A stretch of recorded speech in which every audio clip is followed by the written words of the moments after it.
রাসূল সাল্লাল্লাহু আলাইহি সাল্লাম যখন এই পৃথিবী থেকে চলে যাচ্ছিলেন, তার আগে মালাকুল মউতকে যখন আল্লাহ সুবহানাহু ওয়া তাআলা উনার জন্য পাঠালেন, তখন আল্লাহ সুবহানাহু ওয়া তাআলা বলেছিলেন মালাকুল মউতকে যে, "তুমি আমার রাসূলের কাছে যাচ্ছ, তুমি সবচেয়ে সুন্দর সেজে যাবে।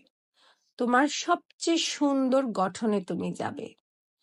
এবং মালাকুল মউতকে যখন রাসূল সাল্লাল্লাহু আলাইহি সাল্লাম হঠাৎ দেখেছিলেন প্রথমবার, উনি একটু আঁতকে উঠেছিলেন।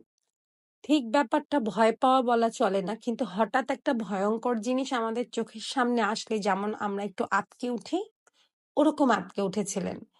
এবং তারপরে উনি যখন উনাকে দেখলেন, রাসূল সাল্লাল্লাহু আলাইহি সাল্লাম উনাকে যখন জিজ্ঞেস করলেন, তখন জানতে পারলেন যে আল্লাহ উনাকে সবচেয়ে সুন্দর রূপে রাসূল সাল্লাল্লাহু আলাইহি সাল্লামের কাছে যেতে বলেছেন। তাহলে আমরা কি বুঝতে পারি যে